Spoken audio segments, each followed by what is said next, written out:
Hola, ¿qué tal? Muy buen día tengan todas y todos los asistentes. Mi nombre es Enrique Bustamante Martínez y les doy la más cordial bienvenida a nombre del Instituto Global de Comunicación y Expresión Pública a esta octava sesión con la que cerramos las actividades del Taller de Periodismo Científico edición UNAM en este año, pues 2021, en esta nueva forma de trabajar, de aprender, en este ejercicio que es el resultado de una necesidad que nos ha planteado una nueva realidad y que además lo ha hecho con el mundo entero.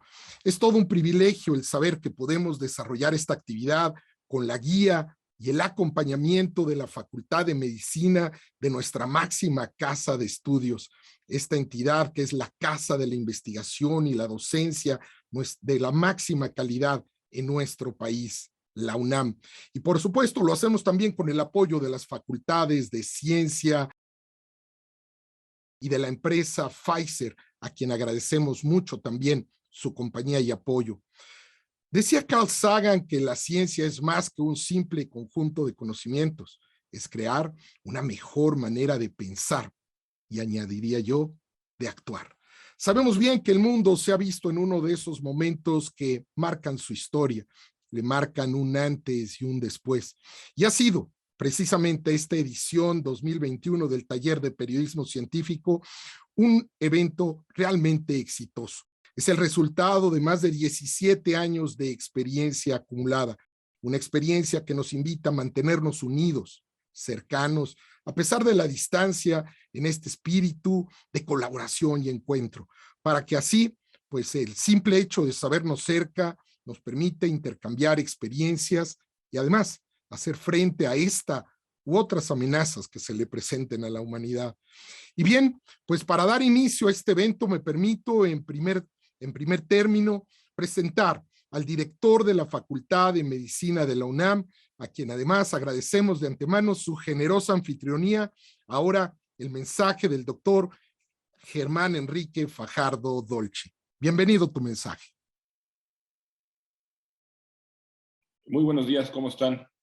Un gusto poder estar este día 2 de diciembre en el Taller de Periodismo Científico, nuevamente en la edición Salud Global y Comunicación 2021, a cargo del licenciado Enrique Bustamante.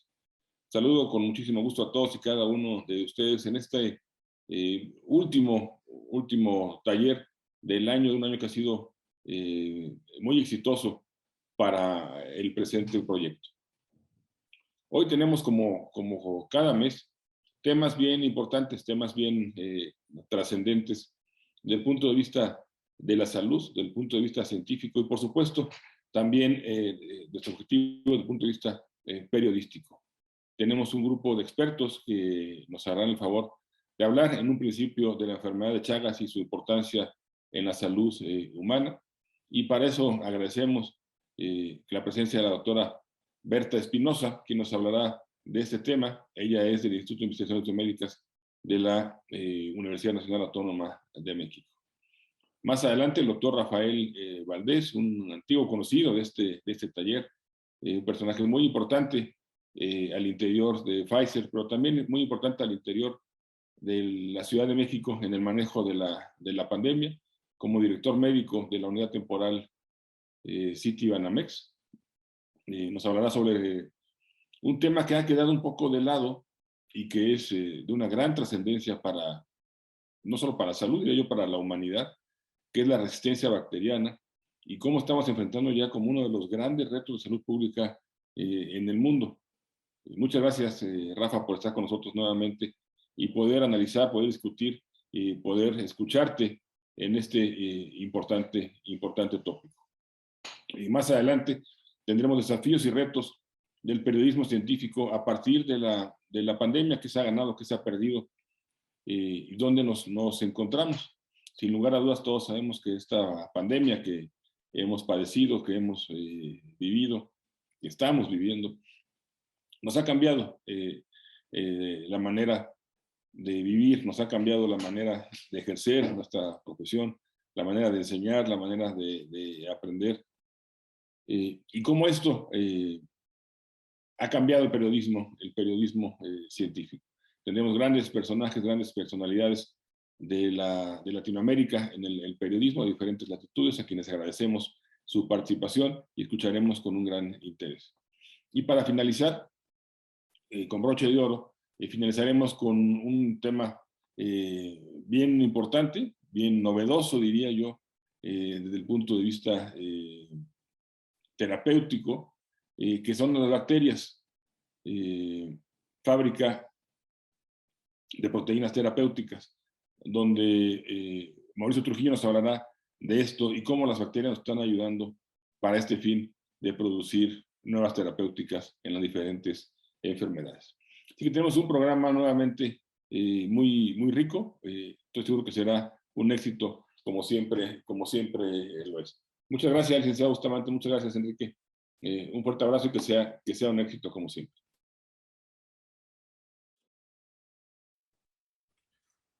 Muchísimas gracias por tu mensaje, doctor Fajardo. Tu liderazgo, tu apoyo han sido una pieza medular en el éxito de todos estos talleres. Muchísimas gracias por tu generosa anfitrionía. Muchísimas gracias por guiarnos en este terreno en el cual pues tú eres un gran experto, el terreno de la salud, y a nombre de todas las periodistas y de todos los periodistas que han estado a lo largo de estas 8 sesiones, te hacemos un agradecimiento sincero a ti y a todo el equipo de la Facultad de Medicina. Y bien, pues ahora vamos a escuchar algunos de los testimonios que se presentaron a lo largo de estas sesiones del 2021. Hemos preparado algunas de ellas con mensajes muy cortos precisamente para recordar lo que nuestros colegas periodistas nos han dicho a lo largo de este taller de periodismo científico 2021. Adelante con los testimonios. Estamos en las últimas sesiones del taller de periodismo científico que nos ofrece el Instituto Global de Comunicación y Expresión Pública. Y les quiero compartir que mi experiencia en este taller ha sido enriquecedora. Para comenzar, porque es un taller de especialización que nos ha permitido escuchar a las y los personajes, científicos, epidemiólogos, gobernantes y también doctores que se encuentran en el combate contra la COVID-19 SARS-CoV-2, esta pandemia que ha azotado en todo el mundo y que se ha afrontado de diversas maneras desde los distintos países. Un taller relevante, un taller donde nos permitan a los comunicadores, a los periodistas actualizarnos en los temas de salud, un taller en el que se toma en cuenta y muy en especial a gente de primer nivel, gente con un reconocimiento a nivel nacional e internacional sobre temas de actualidad y que tienen que ver con el sector salud. Es uno de los, llamémosle, sectores más loables, que nos permite escudriñar mucho del conocimiento que buscamos aprender en esta pandemia que ya va para casi año y medio. Bueno, pues vemos que los temas de salud, por fortuna, han entrado en moda y esperemos que no pasen, sino que se siga trabajando, se siga divulgando sobre estos sectores. El Instituto Global de Comunicación ha cumplido muy bien esta función con la organización de talleres que se adecúan a nuestras necesidades y a nuestros tiempos y que siempre tienen como una elección de temas como muy importantes, que tienen ponentes con una formación bastante buena y que siempre están muy dispuestos a poder, pues ahora sí que explicarnos nuestras dudas o incluso hasta colaborar con nuestros mismos medios para poder llevar la información. De esos talleres desde hace años, con participación de expertos, académicos y alumnos, nos han abierto puertas de capacitación, actualización y adquisición de experiencia, además de concientizarnos sobre la importancia de la información científica en un mundo con constantes cambios acelerados. Estos talleres, afortunadamente,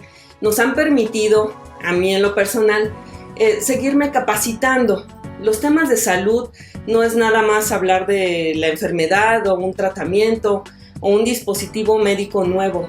No, es comprender las patologías y de un modo, con un lenguaje muy sencillo, hacerle entender a la población en general qué medidas pueden realizar en su vida cotidiana para evitar, para prevenir enfermedades crónicas que los puedan llevar a estar con una mala calidad de vida. Debo decir que con este taller se ha afinado mi sentido crítico. Yo espero que así sea el de todos los compañeros que ejercemos periodismo. Porque hoy, al escuchar una nota informativa, al leerla, al escuchar algún audio en las redes sociales, me cuestiono: ¿estarán hablando de un ensayo o están hablando ya de los trabajos finales? ¿Qué dice la ciencia? Porque eso aprendimos aquí.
Y damos ahora la bienvenida a nuestra primera conferencia magistral de esta mañana. El título es La enfermedad de Chagas y su importancia en la salud humana, y estará impartida por la doctora Berta Espinosa Gutiérrez del Instituto de Investigaciones Biomédicas. La doctora Berta Josefina Espinosa Gutiérrez es investigadora titular C en el Departamento de Inmunología del Instituto de Investigaciones Biomédicas de la UNAM. Es licenciada en Biología por parte de la Facultad de Ciencias de la UNAM. Además, tiene una maestría en la investigación biomédica básica del Instituto de Investigaciones Biomédicas de la máxima casa de estudios. Tiene un doctorado en Ciencias de la Vida y un postdoctorado en el Instituto Weizmann de Ciencias en Israel. Investigación sobre la respuesta inmune al protozoorio parásito Phytophthora, que cursa dentro de la enfermedad de Chagas, tanto en poblaciones humanas afectadas por este parásito como en el modelo murino y en el insecto transmisor. Además, en el mejoramiento de métodos de diagnóstico para la enfermedad de Chagas, y también ha estudiado factores de virulencia en tipo Nososoma cruzi y pues otras investigaciones importantes que tiene en su carrera profesional. Bienvenida, doctora Espinosa. Gracias por estar con nosotros en este taller de periodismo científico. Sí, muchas gracias. Al contrario, muchas gracias a ustedes por la invitación, y considero muy importante estar en este foro porque ustedes, los periodistas científicos, son el enlace entre lo que nosotros hacemos en los laboratorios y el conocimiento para el público en general, para que estos conocimientos no se queden en nuestros laboratorios y sean también entendidos y conocidos por la población general, que es el objeto final de nuestro estudio, para mejorar la salud de nuestras poblaciones. Entonces, pues agradezco mucho. Los agradecidos Gracias. Somos nosotros.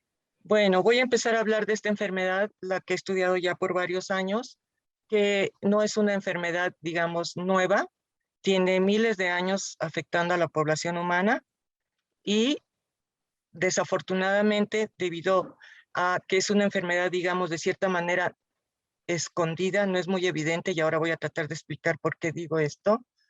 Es una enfermedad que se considera una enfermedad desatendida. La Organización Mundial de la Salud ha clasificado a más de 16 enfermedades como enfermedades desatendidas y desafortunadamente la enfermedad de Chagas es una de ellas. Esta enfermedad recibe el nombre de enfermedad de Chagas por el doctor médico brasileño Carlos Chagas, que en 1909 hizo un hallazgo científico muy importante y casi único en la historia de la investigación parasitológica, porque él, el mismo médico, describió la enfermedad, describió al agente causal, un parásito protozoario, que quiere decir que es un parásito unicelular, describió el vector que transmite este parásito a las poblaciones humanas, encontró el primer caso humano entre los individuos que él estuvo analizando. Entonces, de una manera única casi en la investigación parasitológica, este médico tan importante, Carlos Chagas, hizo casi toda la descripción del fenómeno básico de transmisión de esta enfermedad. Entonces, en su honor, se llama a la enfermedad que produce este parásito, se llama enfermedad de Chagas. Aquí yo quiero, en esta diapositiva, lo que quise es presentarles a los protagonistas de esta infección. Por un lado, este parásito, que como ya les dije, aquí lo vemos en esta fotografía, es un organismo unicelular que tiene un flagelo, el cual abate vigorosamente durante el tiempo que circula en la sangre de los individuos y animales que infecta. También tiene una membrana ondulante que se alcanza a ver en esta foto, que le permite mayor movimiento. Y como pueden ver ustedes en esta foto, es un frotis que se tiñó y pueden ver al parásito rodeado de eritrocitos. Este es, digamos, el protagonista principal de la historia que les voy a contar. Su nombre científico, Trypanosoma cruzi. Y aquí está la clasificación, que no vamos a entrar en esos detalles, pero bueno, lo importante de este protagonista principal es que es un organismo variante. Ahora todos estamos en contacto con estos conceptos de variación genética. Lo hemos visto ahora en este virus que se encuentra provocando la pandemia actual. Pues no es una característica única de los virus, la presentan muchos microorganismos y los organismos en general la presentamos, pero en el caso de este parásito también tiene diversidad genética. Es tal esta diversidad que ha sido estudiada que se conoce que hay 6 tipos genéticos diferentes del parásito. Entonces, con esto nos empezamos a dar cuenta de que empieza a haber complicaciones en el asunto del estudio de este parásito. Por otro lado, tenemos un vector, un insecto, porque esta enfermedad, la enfermedad de Chagas, es una zoonosis. ¿Qué quiere decir esto? Pues que este parásito es transmitido de animales al hombre a través de insectos que llamamos nosotros vectores, y que en el caso de este parásito en particular tiene específicamente unos vectores que son del género Triatoma, que en general se conocen con sus nombres comunes como chinches besuconas, chinches hociconas, y en la península de Yucatán le dan un nombre particular que es tic. Estos vectores, no confundirlos con las chinches de cama, aquí les muestro una fotografía de este vector, es más parecido, digamos, y del tamaño de una cucaracha. No es una cucaracha, no está emparentada con ellas, pero yo menciono esto para que nos demos una idea del tipo de vectores que vamos a encontrar como transmisores de este parásito a las poblaciones humanas. La fotografía que yo les enseño aquí es una de un vector muy frecuente en el país. En todo el centro del país vamos a encontrar a este triatoma, que se llama, en este caso particular, Triatoma pallidipenis, que son insectos bastante grandes. Las hembras de esta especie llegan a medir 2,5 centímetros. Cuando nosotros vamos a campo y preguntamos si la gente ha visto estos insectos en su comunidad, nos dicen que no los ven. Es muy difícil pensar que un insecto de este tamaño no sea visible para la población, pero la explicación es que estos insectos son de hábitos nocturnos. Durante el día se resguardan en lugares frescos, oscuros, y solamente al oscurecer salen de sus escondites buscando su alimentación. ¿Y cuál es la alimentación de estos insectos? Pues estos insectos son hematófagos. ¿Qué quiere decir esto? Que se van a alimentar de sangre. ¿De sangre de quién? Pues de humanos, que es el gran problema en la salud humana, o de sus animales de compañía, o de otros organismos de sangre caliente que encuentren a su alrededor. Entonces, aquí hay otra problemática en nuestro país con respecto a estos vectores. Primero, no son conocidos por las poblaciones, entonces la población no puede prevenir el contacto con él, que es el principal factor de riesgo para ser infectado por este parásito. Y la otra, la mencioné en esta diapositiva, en México hay más de 32 especies de este vector. ¿Qué quiere decir esto? Que nuestro país es mega diverso en la presencia de estos vectores, en la diversidad de estos vectores. Entonces, estamos ya entrando en temas que nos hacen ver por qué es complicado el estudio de esta enfermedad. Primero, porque es desatendida, es olvidada, las poblaciones no conocen al vector, no conocen al parásito, por supuesto, y todo esto va siendo una problemática que convierte a la enfermedad de Chagas como una enfermedad escondida, que no sabemos mucho de ella, pensamos que no existe o no sabemos de su existencia. Por eso, la divulgación de este tipo de enfermedades es muy importante para nosotros que trabajamos en el campo. Esta enfermedad además tiene otra característica que a mí siempre me ha llamado mucho la atención y es que es originaria, endémica del continente americano y en particular la vamos a encontrar del sur de Estados Unidos hacia la Patagonia, lo que está señalado en este mapa en color rojo. Esta es la zona endémica para esta infección parasitaria. Hace años que yo empecé a trabajar en esta área, eso era lo que sabíamos, que la encontrábamos solamente en esta zona. ¿Y por qué esa endemicidad de la zona de Latinoamérica? Pues está totalmente asociada a la presencia de los vectores. Estos vectores de los que he empezado a hablar y que les mostraré algunas cosas más adelante, son originarios de la zona de Latinoamérica, digamos, del sur de Estados Unidos hacia la Patagonia. Ahí vamos a encontrar todas estas especies de vectores que son los transmisores. Entonces, la infección y la enfermedad de Chagas, que son dos cosas diferentes que voy a tratar de explicar también más adelante, la infección y la enfermedad de Chagas la vamos a encontrar endémica en Latinoamérica. Ahora, este mapa nos muestra lo que sabemos actualmente. Esta enfermedad se ha distribuido por el mundo, así como sabemos ahora que se distribuyen los virus, que se distribuyen muy rápido. Bueno, acá la distribución no es ni tan rápida ni tan extendida, pero pueden ver ustedes que ahora tenemos países en Norteamérica, en Europa, en Oceanía e incluso en Japón, tenemos casos de personas infectadas y de enfermedad de Chagas. ¿A qué se debe la dispersión de esta parasitosis? Se debe a migraciones humanas.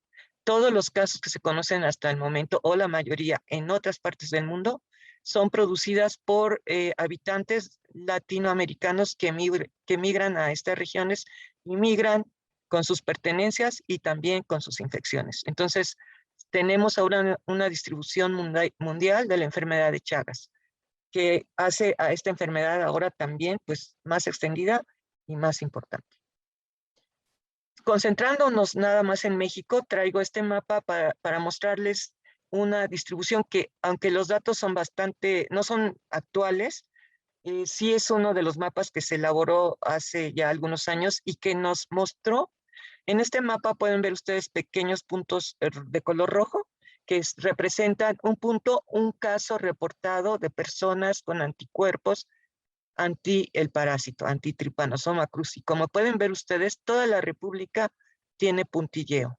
En algunas zonas, estos puntitos son tantos que el estado se ve teñido de rojo, como en Jalisco, como en Veracruz, como en Guerrero, Oaxaca, Chiapas. Bueno, ¿qué quiere decir esto? Que no que la enfermedad se concentra en ciertos estados, aunque puede ser cierto, pero a mí lo que me gusta comentar de esta diapositiva es que hay grupos interesados en el estudio de esta infección en ciertos lugares de la República y en otros no hay grupos trabajándola. Entonces también la dispersión de los casos reportados se ve influenciada por la presencia de grupos interesados en el estudio de esta enfermedad y como pueden ver ustedes, pues en Jalisco, en Veracruz, en Guerrero, hay grupos estudiando esta infección y hay reportes más numerosos de casos de personas infectadas. Aquí en la diapositiva podemos ver que se hizo un cálculo, todos estos son cálculos, de aproximadamente 800,000 casos de personas que presentan la infección.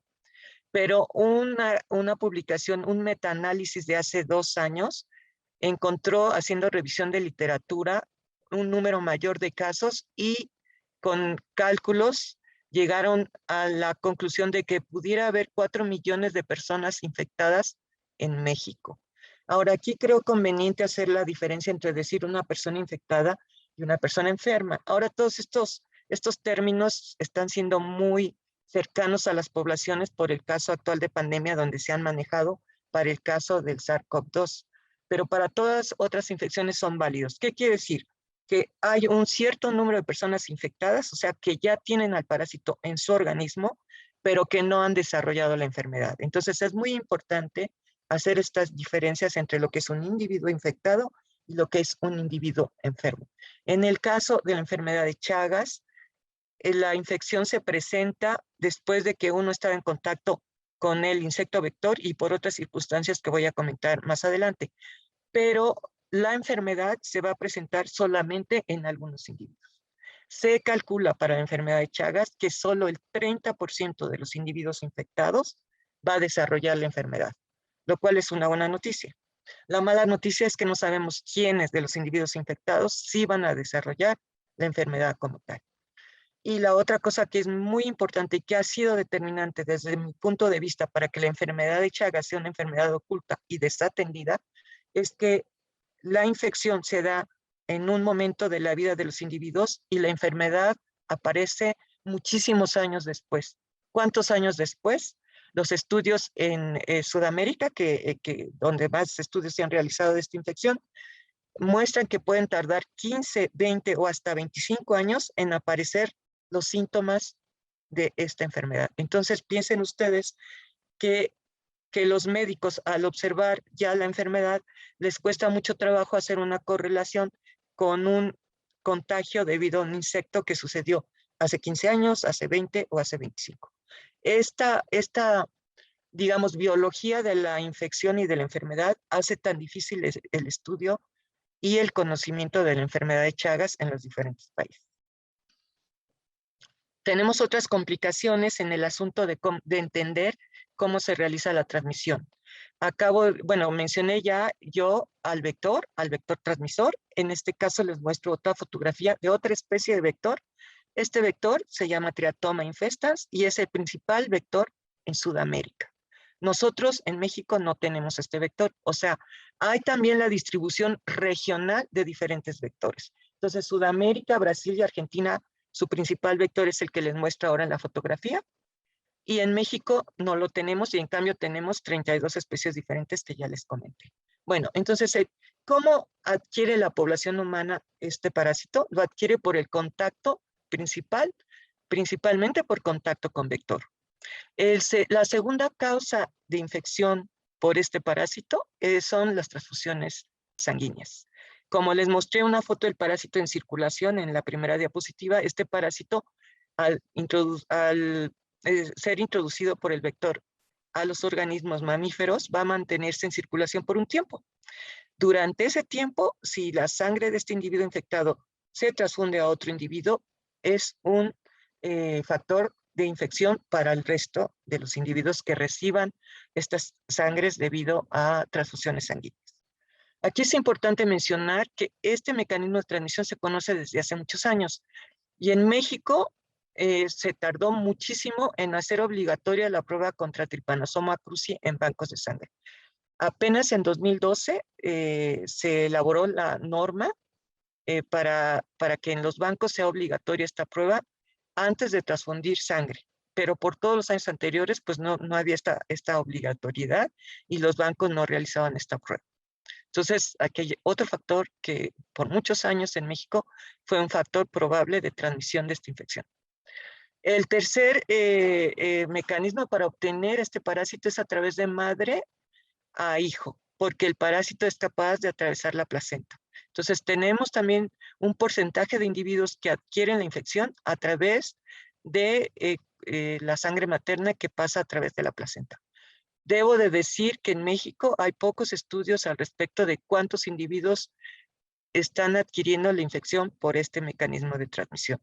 Hay otros mecanismos de transmisión que yo he puesto aquí en esta fotografía, No voy a hablar más de ellos, pero también puede haber transmisión oral por contaminación de alimentos, jugos o alimentos que lleven las heces del vector, porque aquí se me ha olvidado comentarles, pero es ahora el momento, de que la transmisión del parásito no se da por el piquete del insecto. El insecto pica para alimentarse de sangre y tiene un reflejo inmediato para vaciar su intestino de la sangre que contiene ahí de alimentaciones anteriores.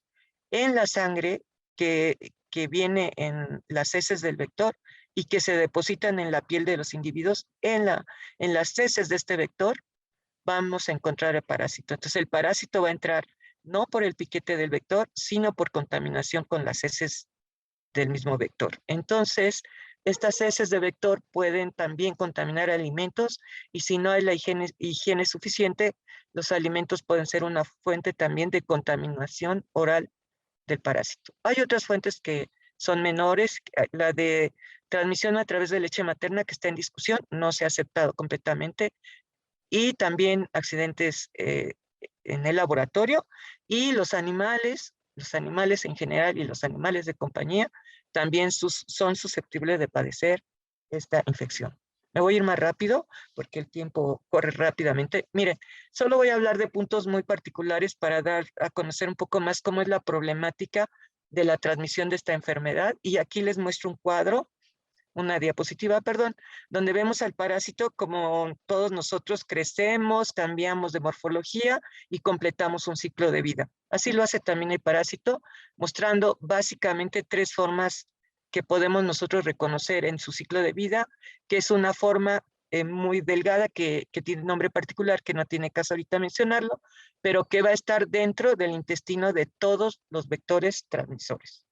Luego este parásito, al entrar en las poblaciones de mamíferos, va a cambiar su morfología y la vamos a encontrar en esta forma, morfología fusiforme, que ya les mostré en una fotografía, que es la que va a mantenerse en circulación por algún tiempo en las poblaciones que infecta, tanto humanos como animales. Y después, desafortunadamente, el parásito va a transformarse de nuevo en su ciclo de vida a volverse un parásito intracelular. Y aquí viene una de las consecuencias importantes para la enfermedad, porque el parásito invade tejidos de las poblaciones que infecta y tiene gran tropismo a músculo esquelético y principalmente a músculo cardíaco. Aquí solamente para remarcar que hospederos de este parásito son las poblaciones humanas, que son de principal importancia para nosotros, pero también los animales de compañía, tanto gatos como perros, como animales silvestres y ganado y animales de rancho. Todos estos animales son susceptibles de ser infectados. Esta diapo la traigo nada más para que vean ustedes la capacidad que tienen los insectos al alimentarse. Como ya les dije, son insectos muy grandes, pueden llegar a medir hasta 2,5 centímetros las hembras y tienen una capacidad de alimentarse de sangre y distender su intestino para alcanzar a tomar hasta 2 mililitros o 2.5 mililitros de sangre. Aquí ven ustedes como un insecto, después de alimentarse, lo podemos observar completamente lleno su intestino de sangre de la que se acaba de alimentar. Me voy a saltar algunas diapositivas para llegar a la enfermedad, que es una enfermedad grave, que como les digo, es una enfermedad que tiene una larga tiempo de, digamos, como de incubación y se va a presentar años después del primer contacto con el parásito. Esta enfermedad tiene un tratamiento poco efectivo y solamente en la fase aguda. Ya en la fase crónica, en la fase tardía, cuando se empiezan a manifestar los síntomas, ya no hay tratamiento efectivo. Estos medicamentos que se usan en fase aguda tienen efectos secundarios graves y no existe vacuna al momento para tratar esta infección. Los síntomas de la fase aguda en los momentos en que acaba de entrar el parásito a circulación son síntomas muy leves, pueden cursar como una gripa, un cansancio excesivo, poco de fiebre, y en unas 2 semanas o en unos cuantos días va a desaparecer la sintomatología y el individuo infectado se olvida del episodio. Si no hay una prueba de diagnóstico en ese momento, el individuo puede seguir su vida normal sin ningún síntoma por años. Entonces, esta fase inicial es una fase problemática, problemática en el sentido que no alerta a la población sobre que están siendo infectados o están infectados por un parásito.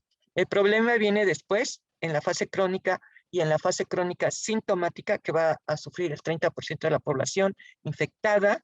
Esta enfermedad, como les digo, los parásitos tienen tropismo al corazón, a músculo esquelético en general, pero principalmente al corazón, y el corazón se daña. Una de las principales causas de muerte en nuestro país son las enfermedades cardíacas. ¿Cuántas de esas enfermedades cardíacas se pueden deber a la presencia de este tipo de parásito? No lo sabemos. Pero aquí traje unos datos que sean de estudios en México, de estudios en guardias de hospitales de cardiología. Son estos datos que tengo aquí, son de pequeño número de pacientes, pero son pacientes que tienen enfermedad cardíaca. Se hicieron en Tuxtla Gutiérrez, Tehuantepec y Poza Rica, en pequeños grupos, en 28, 16 y 49 pacientes con enfermedad cardíaca. Se buscó por diagnóstico si se debía este daño cardíaco a la presencia del parásito y encontraron que en el 50% de los casos de este estudio, en el 81% de este, en el 35% de este estudio, los individuos ya con problema cardíaco también presentaban anticuerpos contra el parásito. De aquí se podría decir que probable origen de esa afección cardíaca en estos estudios pudiera ser la presencia del parásito.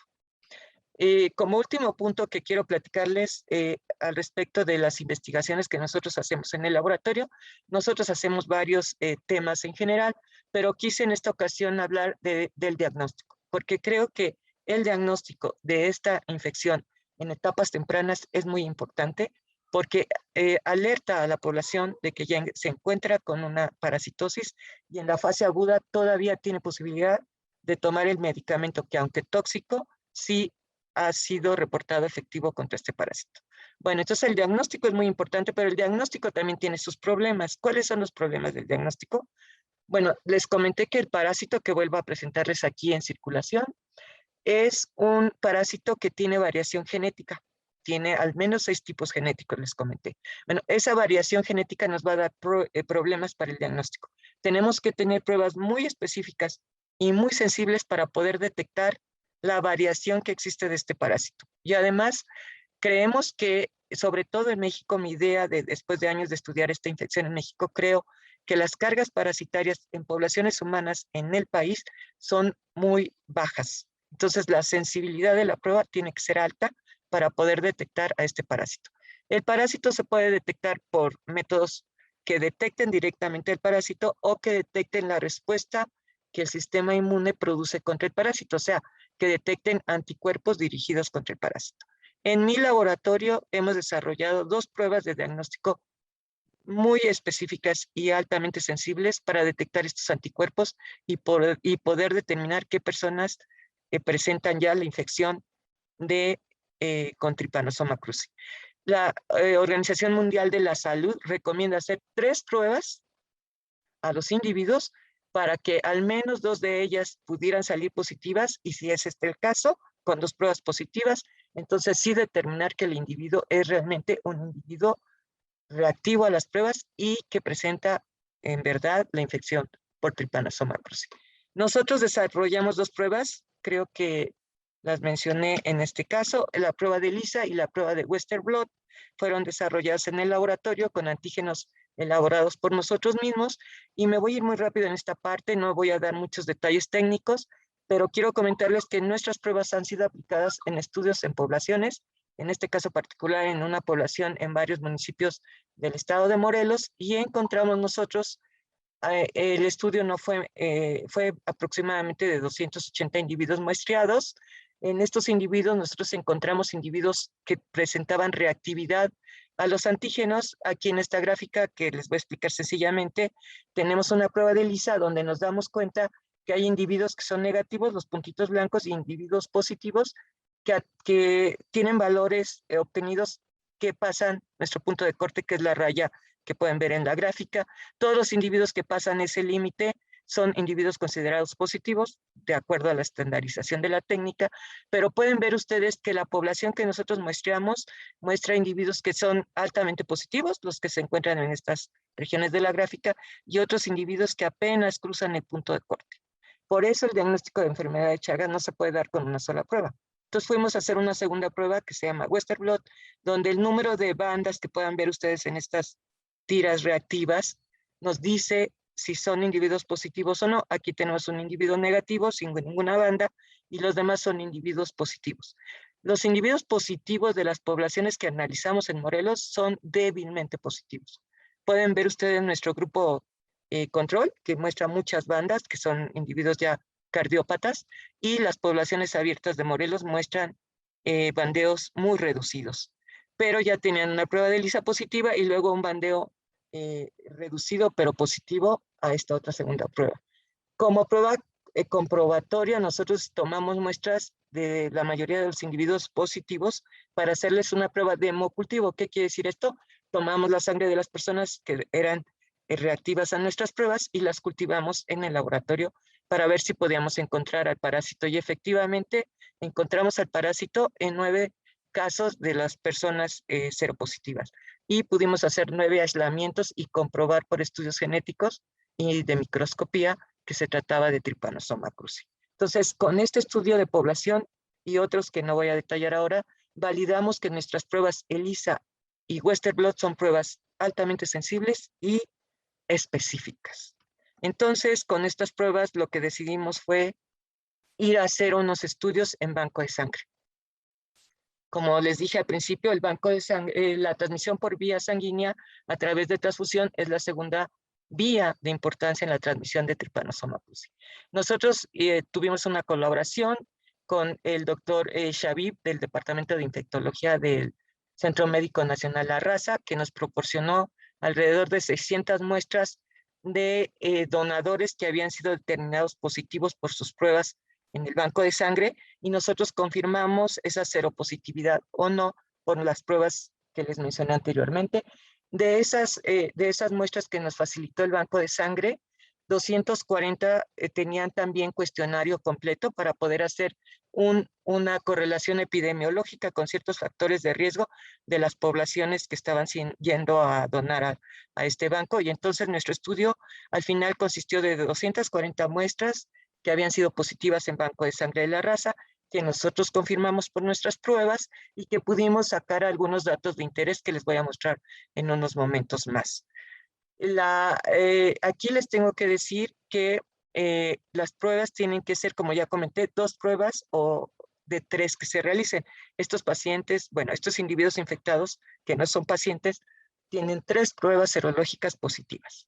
Aquí es importante señalar por qué la importancia de estos estudios, porque los individuos que van a banco de sangre pasan por un cuestionario previo y un examen, digamos, clínico ligero antes de que pasen a donar, y se les considera individuos sanos. Ellos se reportan como individuos sanos y al cuestionario y al análisis superficial que se les hace son individuos sanos, pero al hacérsele las pruebas de diagnóstico serológicas resultan que tienen anticuerpos contra Trypanosoma cruzi. Esto hay que tenerlo en cuenta. ¿Por qué?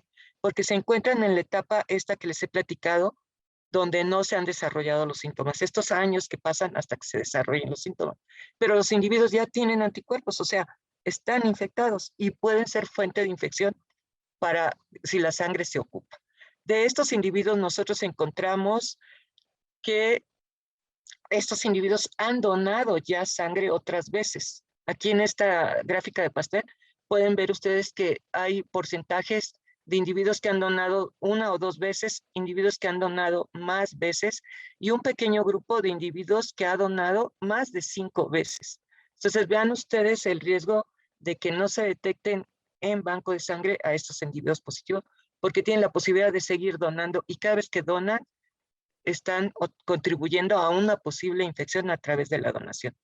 Lo otro que encontramos con estos individuos que se han declarado sanos es que un cierto porcentaje de ellos, pequeño pero importante, 10% de los individuos ya tienen afectaciones cardíacas. De todos estos donadores considerados sanos, 10% ya presentaba alteraciones cardíacas, y de esas alteraciones cardíacas, en este otro pastel, les muestro de qué alteraciones cardíacas se trata.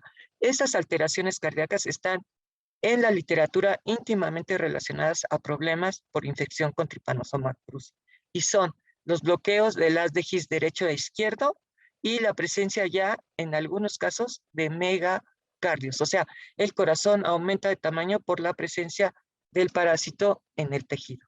Entonces, este trabajo ya lo publicamos y encontramos estos hallazgos que son realmente importantes y que sería muy bueno que los compartiéramos con el público en general para que lo conozca. Al respecto de banco de sangre también, nosotros nos hicimos la pregunta de si un individuo que va a donar al banco de sangre y que resulta seropositivo, en su entorno familiar pudiera haber otros individuos seropositivos también. Esa fue la pregunta que nos hicimos.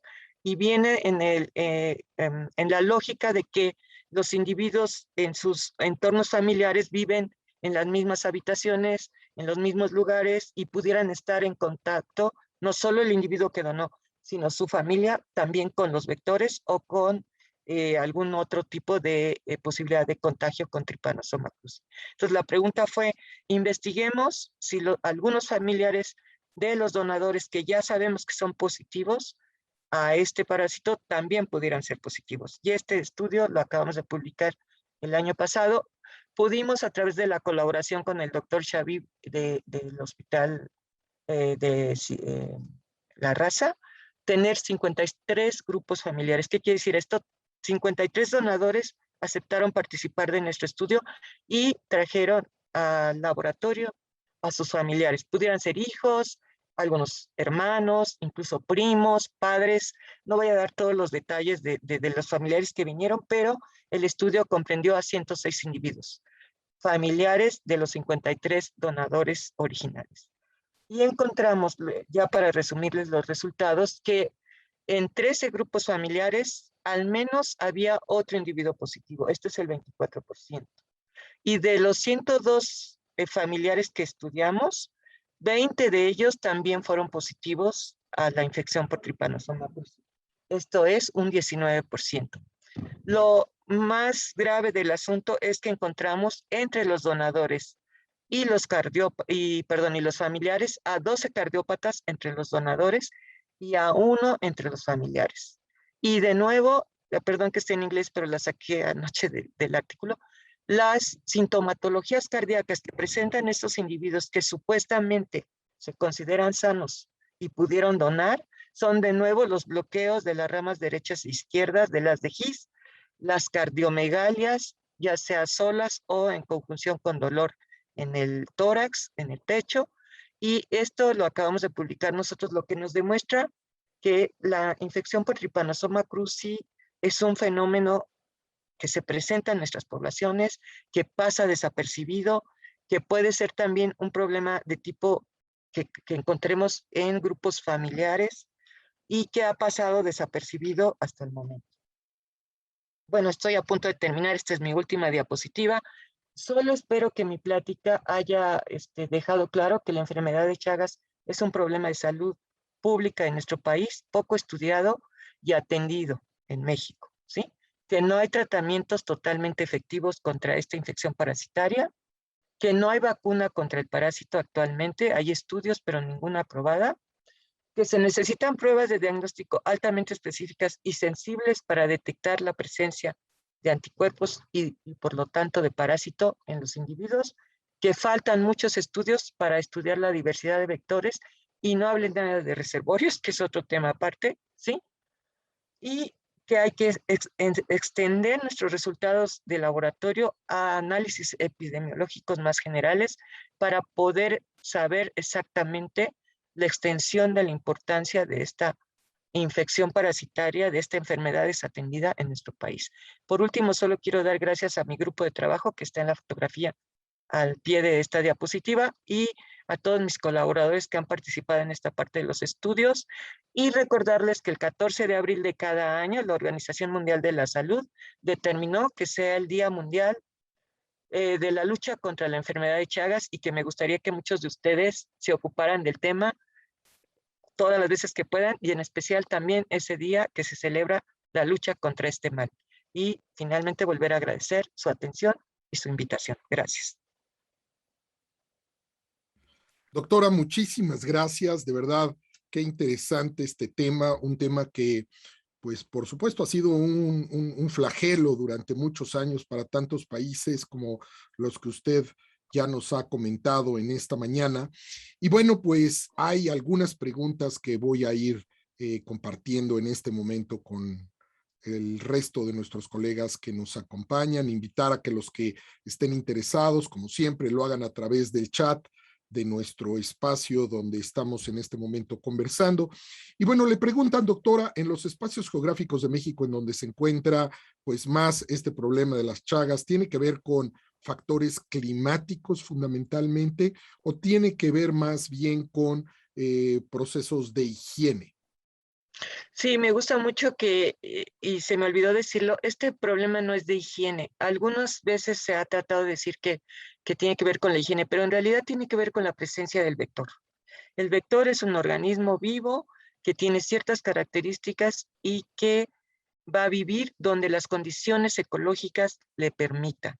Entonces, es un insecto que puede vivir en zonas tropicales, en zonas semitropicales e incluso en algunas regiones un poco más frías. No está limitado al asunto de los trópicos. En nuestro país se ha encontrado distribuido en muchas regiones. Aquí el factor que limita un poco la presencia del vector en ciertas regiones, al parecer, es la altitud. Por ejemplo, en la Ciudad de México no ha habido reportes de vectores. En cambio, si bajamos al Valle de Cuernavaca, inmediatamente encontramos una gran presencia de vectores de diferentes especies, principalmente la foto del vector que les presenté, la primera foto, Triatoma pallidipenis, muy frecuente en el Valle de Oaxaca. Perdón, también en el de Oaxaca, pero estaba hablando del Valle de Cuernavaca. Del lado del Estado de México, en el sur del Estado de México, y más distribuido en el Estado de México, encontramos vectores. Entonces, parece ser que la cuestión limitante es las características biológicas del vector y sobre todo no resiste altas altitudes. El vector no puede cruzar, digamos, cadenas montañosas muy altas, se queda no las cruza porque la presión no es alta presión y altas alturas no son compatibles con su presencia, pero se distribuye a lo largo de todo el país y sería muy bueno dejar de pensar que solo los lugares que no tienen mucha higiene o los lugares pobres, sí, los lugares que tienen casas construidas de adobe, que hay muchas en el país. Nosotros vivimos en ciudades y no nos acordamos cómo viven muchos de nuestros compatriotas en casas de adobe, en casas de paja, en casas de madera. Esas sí fomentan un poco más la presencia del vector, pero no está relacionado, digamos, a la sociedad, sino al material de construcción que permite que haya orificios en las paredes y, como les comenté, el insecto se oculta en estos sitios durante el día y luego sale por la noche. Esa sería la respuesta a esta pregunta. Muy bien, muchas gracias. Doctora, también le preguntan que en una comparación internacional, el tener 4 millones de infectados proporcionalmente en México, ¿es mucho, es poco, es normal? ¿Cómo identifica el número de infectados en nuestro país? Sí, yo antes que nada quiero aclarar que 4 millones que es un cálculo, ¿sí? No hay una evidencia directa, es calculado en un mega análisis que se hizo de las publicaciones en México desde el 2017 hasta el 2020 o 19.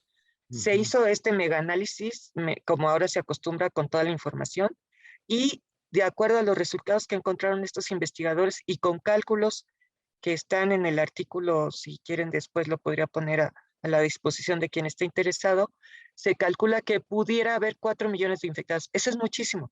Sí. Eso es muchísimo. Si fuese eso realmente cierto, estoy hablando de un cálculo que hicieron estos investigadores, sí, seríamos el segundo país de Latinoamérica y por lo tanto del mundo con mayor número de casos de enfermedad de infección por Trypanosoma cruzi. Después de Brasil, que es el país que tiene el mayor número de individuos infectados y enfermos con enfermedad de Chagas. Seríamos el segundo después de Brasil y es un número inmenso de individuos, pero hay que tomarlo como es un cálculo aproximado. En México se han manejado 800,000 individuos infectados, otro grupo mencionó alguna vez 2 millones de individuos infectados y lo más reciente que se ha calculado por estos estudios que menciono son 4 millones. Es un cálculo, tomémoslo como eso, pero algo querrá decir porque ahí están los datos en la literatura de casos reportados y es alto, muy alto. Claro, que de todos modos es un número muy grande, aunque sea aproximado y sea cálculo, pues hay que tener acciones. Ahora, también le preguntan que usted comentó que entre el momento de estar infectado y la manifestación de la enfermedad existe un largo tiempo de incubación, pero ¿existe alguna forma de detección de la infección que no sea tan compleja como la que usted nos comenta, en donde pues estas pruebas de diagnóstico que son altamente específicas y sensibles se pudieran aplicar? ¿Hay algún tipo de estudio que se esté realizando para que estas pruebas sean, digamos, de mayor acceso a la población y poder con esto disminuir el proceso entre infección y enfermedad, doctora? Sí, una vez que el parásito entra al organismo, el organismo va por efecto de su sistema inmune de protección, va a producir anticuerpos. Entonces, una vez que los individuos están parasitados, hay un cierto periodo en el que el sistema inmune está produciendo anticuerpos, que son las 2 primeras semanas, 3, donde no vamos a poder detectar los anticuerpos. Claro. Pero después de este periodo hay la presencia de anticuerpos circulantes en los organismos, en las personas, y con pruebas serológicas se puede determinar la presencia de anticuerpos, que en este caso particular se correlaciona con la presencia efectiva del parásito, y estas pruebas serológicas sensibles y específicas pueden ser la herramienta para que los individuos, las personas puedan tener un diagnóstico y tomar alguna acción. Es mejor saberlo en la fase aguda que posteriormente, porque como comenté ya posteriormente, los fármacos de elección ya no son tan efectivos. Las pruebas de diagnóstico están a la disposición de la población, afortunadamente, ya en los últimos años en los centros de salud. El INDRE las tiene, el Instituto Nacional de Referencia Epidemiológica, tiene pruebas para esta enfermedad. Nosotros en la UNAM, en mi laboratorio, damos como servicio a la comunidad también las pruebas sin costo, y hay otros laboratorios que también las tienen, pero el sistema de salud lo tiene puesto, y el INDRE es el instituto de referencia que también tiene las pruebas a disposición. Doctor Espinosa, ¿cuáles serían las primeras manifestaciones ya de enfermedad para poder detectarlo, digamos, en una etapa temprana? Sí, la enfermedad ya en fase crónica empieza como una afectación cardíaca, digamos, típica, o digamos, no hay típica, pero con los síntomas muy generales, como puede ser cansancio al caminar, falta de oxigenación cuando uno hace ejercicio, empieza uno a poder sentir palpitaciones, aceleramiento del latido cardíaco. Todos estos síntomas que se presentan en otros padecimientos cardiológicos también se presentan en la enfermedad de Chagas, porque lo que está pasando es que el corazón está siendo afectado. Entonces, todas estas manifestaciones se pueden presentar. Yo recomendaría que si se siente ese tipo de manifestaciones, pues se acuda al cardiólogo, y el cardiólogo obviamente va a hacer un electrocardiograma, y en los electrocardiogramas se empiezan a ver alteraciones eléctricas del trazado del electro. Entonces ahí mismo ya como con esta prueba se empieza a ver, aparte de los síntomas que uno reconoce inmediatamente como cansancio, falta de aire, básicamente, o palpitaciones, un cardiólogo puede ver en su electrocardiograma cómo estas ondas que ellos conocen muy bien del electro se modifican. Y entonces ahí ya podrían tener un diagnóstico de que algo ya no está funcionando bien en este órgano, ¿no? Claro. Para correlacionar estas manifestaciones que las pueden presentar, tengan el parásito o no las tengan, pero que tengan problemas cardíacos, lo siguiente sería hacer una prueba serológica para correlacionar la sintomatología con la presencia de anticuerpos ante el parásito, y ahí saber si hay alguna correlación. Ahora, el tratamiento es el mismo para todos. Claro. Y es un tratamiento paliativo, ¿sí? Lo que los cardiólogos van a tratar en ese tiempo, ya es muy tarde, ¿sí? En esa etapa, cuando ya hay manifestación clínica, ya es muy tarde, porque ya no hay medicamento contra el parásito. Entonces, lo único que va a hacer, bueno, no es lo único, es mucho. Lo que va a hacer el cardiólogo es mantener en lo mejor que pueda la salud del paciente con tratamiento paliativo. Doctora, una última pregunta, porque, pues bueno, hay algunas más, pero esta me pareció interesante y curiosa. Usted habló de pues cómo estos pues insectos hacen heces que finalmente pues se quedan en la piel, pero la pregunta es cómo penetran esas heces del vector en la piel si esto solamente es superficial. Hay dos posibilidades que manejamos generalmente. El insecto, les dije que son insectos grandes. La proboscis es grande, es de acuerdo al tamaño del insecto, no es un zancudo, es un insecto de gran tamaño. Como quiera, su proboscis pues es un pequeño órgano que va a introducir en la piel, que alcanza a llegar hasta vasos sanguíneos porque se tiene que alimentar de sangre. Entonces, bueno, pero el parásito per se también secreta enzimas, se sabe ya ese proceso, que ayuda al parásito tanto a poder penetrar por el mismo orificio que hizo el insecto al alimentarse y con las enzimas y factores que tiene el parásito, poder entrar por ahí, o las poblaciones humanas. Yo lo cuento mucho ahora, por el tiempo no lo hice. Como comenté, el insecto sale de noche, los individuos pueden estar dormidos. El insecto, como muchos insectos, tiene sustancias analgésicas que hacen que el individuo no sienta que lo está picando, pero pudiera ser que algunas personas más sensibles sí lo sientan y se rasquen, ¿sí? Se rasquen por el efecto del piquete que medio sintieron. Eso ayuda con abrasión a que en el orificio que picó el insecto se haga todavía una lesioncita más grande y el parásito con sus enzimas poder entrar por ahí.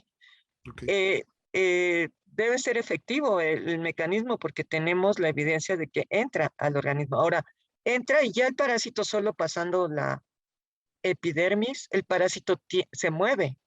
Lástima que no traje un video. Se mueve activamente, tiene flagelo y membrana ondulante y enzimas. Entonces, penetra y pueda llegar a vasos sanguíneos y de ahí a todo el organismo.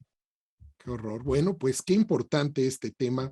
Doctora, de verdad, el haberlo compartido en esta mañana, pues es un espacio en donde espero que todos los colegas podamos reflejar esto en historias que siempre serán importantes para generar conciencia sobre esta enfermedad de Chagas. Y sería muy importante, muy importante. Yo les agradezco la invitación. Sí, la importancia en la salud humana. Así que, doctora Berta Josefina Espinosa Gutiérrez, muchísimas gracias por haber estado con nosotros en esta mañana. Un gusto. Y bueno, vamos a ver en este momento una cortinilla en nuestras pantallas para dar paso a nuestra segunda conferencia magistral de esta mañana.